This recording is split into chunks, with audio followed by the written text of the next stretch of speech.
Have you ever walked away from someone and felt like you simply disappeared? Like your absence didn't echo in their life the way theirs still lingers in yours? You left, and yet nothing shook them. No silence haunted them. No memories chased them in the middle of the night. And that thought, that painful realization, has been burning in you ever since. There's a reason it hurts so much. Not just because you loved them, not just because you tried, but because you walked away without saying what needed to be said. You left without the one sentence that could have stopped time in their memory. Not to win them back, not to make them change, but to make sure you weren't forgotten. Because here's a truth few people will admit. Most breakups don't hurt because of what happened. They hurt because of what was left unsaid. The real pain isn't in the ending itself. It's in knowing that the version of you who loved so deeply, who gave so much, who showed up time and time again, that version just vanished. Like it was never enough to be remembered. But what if I told you there is something you can say before you leave? One line, one truth, that if spoken with clarity and calm, will etch your presence so deeply into his mind, he won't be able to forget you even years from now, even when he's with someone else, even when you've moved on. Because it's not just about walking away. It's about how you walk away. And more importantly, what you leave behind, not in objects or photos or memories, but in his psyche, his emotional imprint. You see, most women disappear quietly. They pack up the pain and exit like ghosts, hoping the silence will speak for them. But silence doesn't always echo. Sometimes it's just silence. And he moves on. And you're left screaming into the void of what could have been, thinking, why doesn't he feel what I feel? Because silence, as powerful as it can be, needs intention. It needs to carry weight. And sometimes, silence needs to be broken just once with the right words. Not for revenge, not for closure, but for remembrance. So that no matter how many versions of love come after you, yours will remain a reference point, a contrast, a mirror he'll avoid because it's too honest, too real, too unforgettable. But let's be clear, this is not a trick. This is not a line to manipulate, to gain control. This is a declaration of self-respect. It's a psychological pivot, a shift from being the one who's left behind to the one who chooses her exit with precision, awareness, and quiet power. Carl Jung once said, "What you resist not only persists, but will grow in size. And what you suppress, your truth, your voice, your emotional clarity, doesn't disappear. It just turns into regret. It turns into sleepless nights and unspoken thoughts that replay like a broken record in your mind." So why do we keep leaving without saying the thing that matters most? Maybe because we're afraid of seeming dramatic. Maybe we think they won't care. Maybe we believe they should just know. But here's the hard truth: they don't know. Not unless you tell them. And even if they did, your silence doesn't honor you. It buries you. And a buried woman is easy to forget. But a woman who speaks her final words with grace and power becomes unforgettable. So, what is it? What is the thing you must say before walking away? It's not, "I love you." It's not, "You hurt me." It's not, "Goodbye." It's something else. Something that flips the script. Something that shakes his unconscious and confronts his shadow. Something that brings his denial face to face with your clarity. You'll know it when you hear it. And once you do, it will never leave him. Because this isn't about changing his mind. It's about reclaiming yours. It's about making your last words a mirror he can't look away from, even when you're long gone. This moment, this final encounter, isn't just about closure. It's about legacy, the emotional legacy of your love, and the imprint it leaves behind. Too often, women give everything in silence. They wait, they forgive, they try harder, all without being seen. And when they finally reach the point of exhaustion, they vanish. No explanation, no confrontation, just absence. But absence without definition is forgettable. It becomes a blank space. It becomes something he can rewrite, excuse, or delete. Not this time. This time, you will say something he cannot erase. You will give him not a wound, but a truth. One that will stay, one that will live in the space where you once stood.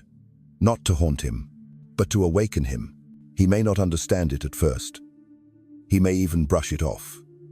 But one day, maybe months from now, maybe years it will hit him. And when it does, he'll remember not the fights, not the endings, but your words. And he'll wish he had listened harder. But by then, you won't be there, because you didn't say it for him. You said it for yourself. The woman who speaks before walking away isn't chasing a reaction. She's anchoring her truth.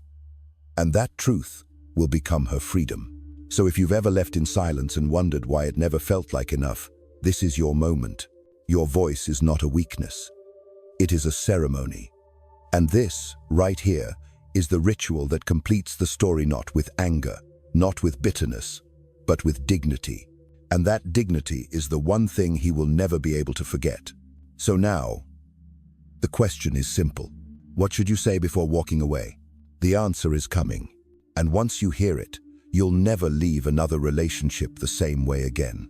We've all been told that silence is powerful, that sometimes saying nothing is the loudest thing we can do.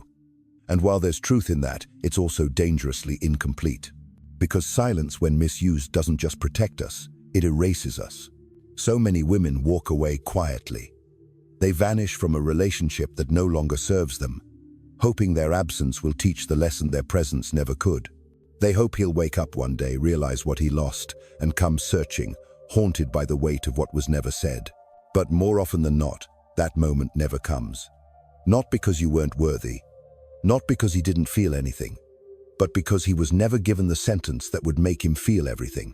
The truth is, when we don't speak, we leave behind a blank space, a gap that gets filled with assumptions, projections, excuses. He tells himself his own version of the ending, one where he did nothing wrong, or worse, where your silence is proof that you were never serious, never real. And that is where the damage begins. Not just to how he remembers you, but to how you remember yourself. Because inside that silence are 100 unsaid things, words you whispered to yourself in the dark, conversations you practiced in your mind but never delivered, feelings you minimized to keep the peace. And every one of those swallowed truths becomes a wound, a hidden weight, a quiet grief. Carl Jung wrote that everything we do not bring to consciousness appears in our lives as fate, and that includes the things we didn't say when we had the chance. Maybe you didn't say anything because you didn't want to seem dramatic. Maybe you didn't want to start a fight. Maybe deep down you hoped he'd read between the lines. But men don't read between the lines. They read what's in front of them. And when the page is blank, they turn it. You think you're walking away from something broken, but what you're really doing, without even realizing it, is allowing him to rewrite your ending. To remember you not as a woman of depth and conviction, but as someone who disappeared, quietly, without context, without a voice. And that's the part that haunts you. Not just the loss of him, but the loss of your own expression. There is a grief that comes not from being unloved, but from being unheard. And it's not because you weren't capable of saying what needed to be said. It's because you were too exhausted, too conditioned, too afraid of seeming like you cared too much. So instead, you walked. Or maybe you stayed and emotionally disappeared long before the goodbye. But the energy remained. The words hovered like ghosts in the room. You wanted to say them. You needed to. But you told yourself it wasn't worth it. That it wouldn't change anything. And maybe it wouldn't have. But it would have changed you. It would have given your soul closure, not your mind. It would have honored your experience. It would have marked the moment with presence instead of absence. Because there's a world of difference between disappearing and departing. Disappearing is passive. It's resignation. It's the belief that no matter what you say, it won't matter. Departing, on the other hand, is conscious. It's chosen. It's powerful. And it always comes with clarity. The women who haunt men's minds are not always the loudest, but they are the clearest. They don't scream. They don't beg. They don't plead. But before they leave, they say the one thing that demands to be remembered. Not because it's clever, not because it's manipulative, but because it is true. And truth, once spoken, cannot be unseen. So ask yourself, What did you leave unsaid? What truth did you bury to keep the ending clean, the goodbye painless? Was it that you loved him more than you admitted? Was it that you stayed longer than you should have? Was it that he hurt you in ways he never acknowledged? Or was it simply this? You didn't lose me. You let me go. Because that sentence alone, that brutal, simple truth, forces him to sit with the mirror of his own actions. He didn't lose you. He didn't make a mistake. He made a choice. Maybe it was careless. Maybe it was unconscious. But it was a choice. And when you walk away without naming that truth, you free him from having to face it. But when you say it without drama, without resentment, without expectation, you plant a seed. You won't see it grow. You won't be there when it cracks open. But one day, when he hears a similar laugh, when someone touches him differently, when he realizes he's still reaching for something that felt more whole than anything since, you will return to him, not as a memory, but as a reckoning. Because you didn't leave in silence. You left with truth. You left not to punish, but to honor. Not to win, but to remember yourself. And he will remember you. Because you did what most people never do. You told the truth before you walked away. And now that you understand the cost of not speaking, you won't make that mistake again. Because silence isn't enough. Not when your story deserves to be marked by more than a pause. What you say before you leave will shape what stays after you're gone. So what will you say? That answer is coming next. And when it does, you'll understand exactly why he will never forget you. So now we arrive at the moment of truth. The question you've been holding on to from the beginning. What should you say before walking away? It's not a speech. It's not a confrontation. It's not a last-minute plea. It's a sentence-a sentence that doesn't try to change the past, but reshapes the future. Not his, but yours. Here it is. I chose you when it cost me parts of myself. Today, I choose me. And I hope one day you do the same. That's it. Simple. Clear. Unapologetic. Let's break it down. I chose you when it cost me parts of myself. You're not blaming. You're not shaming. You're simply telling the truth. The kind of truth that pierces through ego and lands where no accusation ever could. Because this is what so many women experience silently. The slow erosion of identity. The quiet abandoning of dreams, standards, PsySoul in the name of love, in the name of trying, in the name of maybe he'll change. So those few words are not a complaint. They are a confession, an acknowledgement of how far you went for someone who wasn't willing to meet you there. And that matters. Because no matter what kind of man he is, no matter how much he chooses to suppress or forget, somewhere in him, he knows. He knows he was given more than he earned, more than he protected, more than he gave back. By saying it aloud, you're not trying to reopen the wound. You're naming it. And naming is power. Then you say, today, I choose me. That is the turning point. This is not a surrender. It is a reclaiming.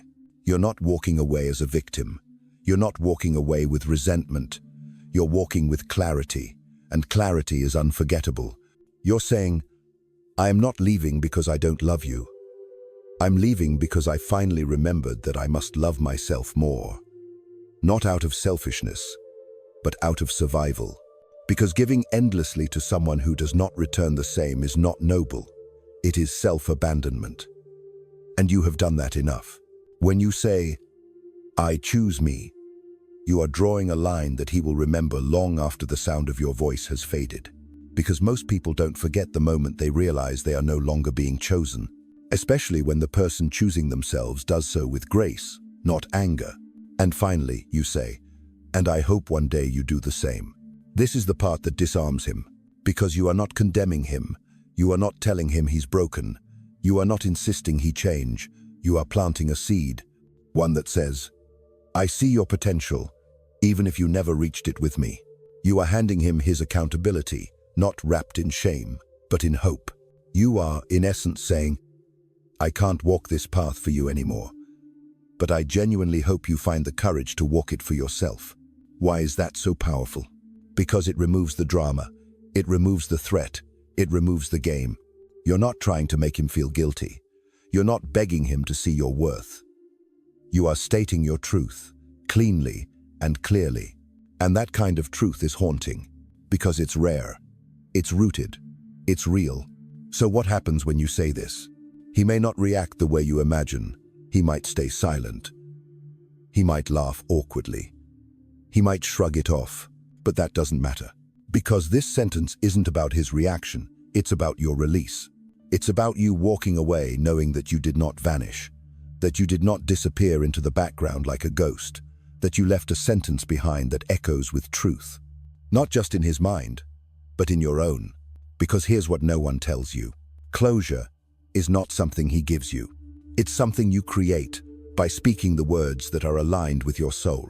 Words that liberate you from regret. Words that stop you from looking back. And more than anything, words that ensure you were not erased.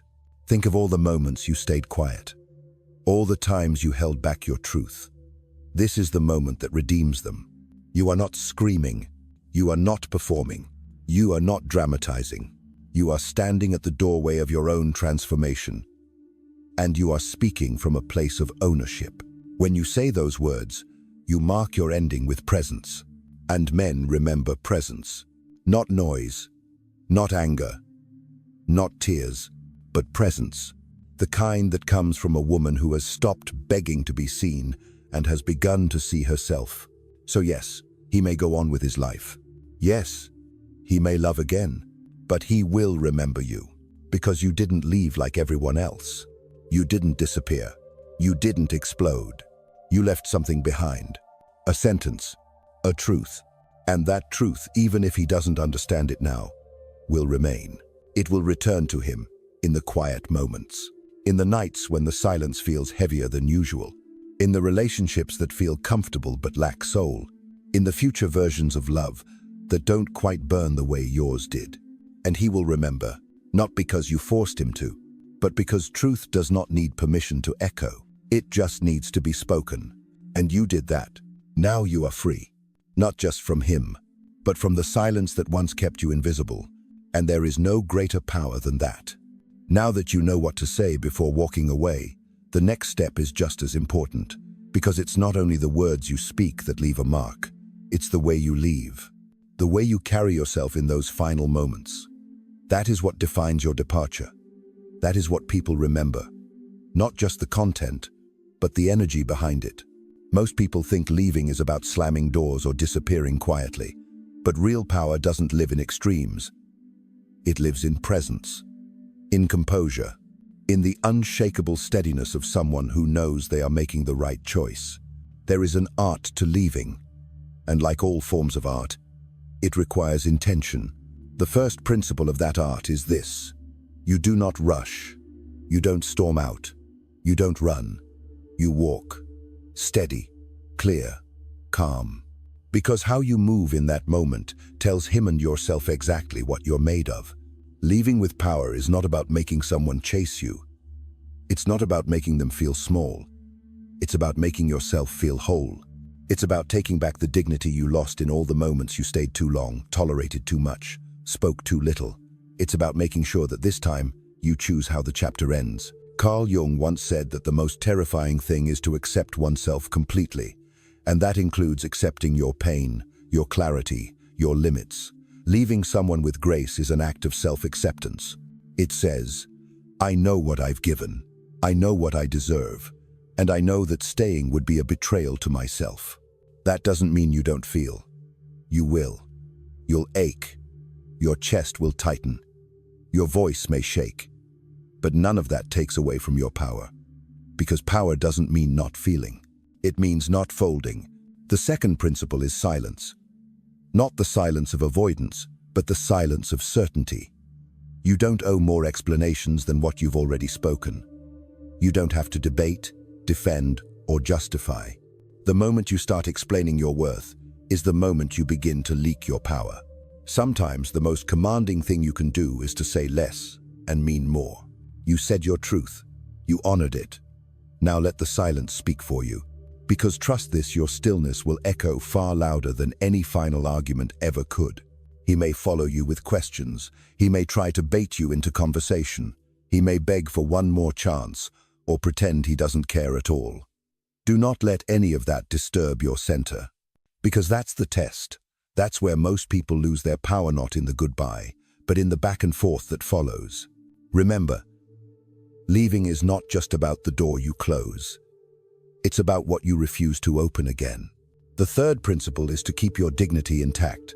That means you don't leave dragging your past behind you like a wound. You don't leave proving a point. You don't leave hoping he'll come running after you. You leave because you've finally stopped running from yourself. And there's nothing more dignified than that. When you walk away from someone who didn't value you, the real transformation isn't in their reaction, it's in the way you see yourself afterward. You begin to trust your instincts more. You begin to treat your energy like something sacred. You begin to stop asking, "Was I enough?" and start asking, "Was this aligned with who I truly am?" The fourth principle is to release the outcome. Don't wait to see if he changes. Don't wait to see if he reaches out. Don't wait for a sign that leaving was the right choice. If you're waiting, you haven't really left. Real departure has no back door. No conditions. No waiting room. You walk forward. Not because you know what's ahead, but because you know what you're no longer willing to tolerate behind you. And that's what makes it powerful. That is what sets you free. You may cry after. You may miss him. That's okay. Mourning something doesn't mean it was good for you.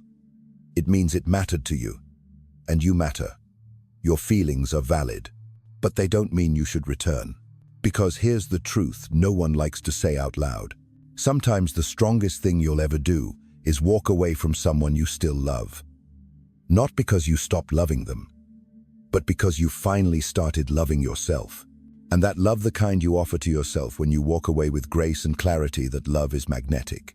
That love is what changes everything. You become someone who doesn't need to be saved. You become someone who doesn't beg for understanding. You become someone who doesn't ask for permission to leave. You leave like a woman who knows exactly who she is. And that is a presence he will never forget. You don't need to slam the door. You just need to close it without flinching. And once it's closed, you keep walking. Not to escape, but to return to yourself, to your center, to your peace. Because the art of leaving with power is really the art of choosing your soul over your patterns, your freedom over your fear, your truth over your silence. And when you choose those things, you stop being just another woman who left. You become the woman who changed everything by the way she walked away.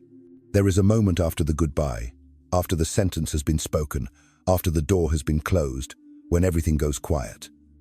No more messages, no more tension, just space. And in that space, something remarkable begins to happen. Not immediately, not all at once, but gradually, almost imperceptibly, you begin to feel yourself return. You feel your shoulders lower. You breathe a little deeper. The noise fades, and for the first time in what feels like forever, you're not waiting for anything. You're not chasing clarity, not craving closure. You've already given it to yourself. That is the beginning of freedom. It doesn't always look triumphant. Sometimes it looks like crying on the floor, whispering to yourself that you did the right thing. Sometimes it looks like waking up in the middle of the night, reaching for a presence that is no longer there, and still choosing not to go back. Sometimes it's empty, but it is real. And realness is what you've been longing for all along. Freedom, for the soul, does not come from being untouched by pain. It comes from no longer being ruled by it. It comes from understanding that grief and growth are not opposites. They are companions. And when you allow both to exist, you allow healing to begin. Carl Jung believed that individuation, the process of becoming whole, is not a light-filled path. It is the confrontation with all that we've denied in ourselves. It is the choice to leave behind what no longer aligns, even if it once felt like home. That is what you did when you walked away. You didn't just leave someone behind. You stepped toward yourself. That's why it hurts, and heals at the same time. That's why the silence feels heavy but sacred. You are not drifting. You are arriving. And where you are arriving is not a destination, but a deeper relationship with yourself. You begin to remember who you were before the compromises, before the self-doubt, before the emotional negotiations that left you drained and questioning your worth. You begin to hear your own voice again, not filtered through someone else's needs or moods or validation, but clear, firm, and sovereign. This is the part they don't talk about, the strange calm that follows real alignment. It's not euphoric. It's not cinematic, but it is profound. It's the sound of a soul that no longer needs to perform or prove or persuade. You just are. And for the first time, that is enough. You stop needing him to miss you to validate your pain. You stop replaying the last conversation, trying to decode the hidden meanings. You stop writing mental letters to someone who never had the capacity to read them with depth. Not because the feelings disappear, but because your truth has finally been heard by the only person who truly needed to hear it. You. The aftermath of walking away in power is not just peace, it's permission. Permission to rebuild your world on your terms, to reclaim your energy, to sit in your own presence and not flinch, to wake up and not measure your day by how loved or wanted you feel, but by how deeply you are connected to yourself. Because here is what you realize. You were never too much. You were never asking for the impossible. You were simply speaking a language he didn't know how to hear. And now, you've stopped translating yourself into something smaller just to be understood. There's strength in that. A strength that no longer seeks validation in someone else's recognition. A strength that no longer fears being alone. A strength that doesn't need to prove anything to be undeniable. And yes, he will remember you. He will remember the way you looked at him when you said your final words, the steadiness in your voice, the softness that wasn't weakness, the stillness that felt like a mirror. Maybe not today, maybe not tomorrow, but one day, when the noise in his life settles and the distractions fade, your absence will arrive. Not as a question, but as a realization. He'll remember not because you forced him to, but because you became the standard. The woman who didn't stay silent. The woman who walked away with grace. The woman who chose herself not with arrogance but with clarity. And once a man has encountered that kind of woman, the memory never fades. It lingers, it teaches, it transforms. But that's no longer your concern. Your chapter with him is over. And now, a new one begins. One where your voice is not swallowed. One where your energy is not diluted. One where your love is not currency for approval, but an extension of your wholeness. The aftermath of a free soul is not that you forget what hurt. It's that the pain no longer defines you. It becomes part of your story, but not your identity. You hold it, gently, like something sacred. A reminder of who you once were, and who you chose to become instead. There will be days when you miss him. That's human. But missing someone and needing them are not the same. You will feel the ache, but you will not act on it, because you've built something stronger than comfort. You've built integrity. And integrity doesn't negotiate with the past. You are free now, free to rise without apology, free to love without shrinking, free to speak without second-guessing, free to walk into the next version of your life with a self you no longer abandon. And maybe one day love will come again, but this time you won't have to leave to find yourself, because you already did. And now, you know the difference between a love that completes you and a love that competes with your peace. So, walk forward. Not because the past doesn't matter, but because you do, and you always have.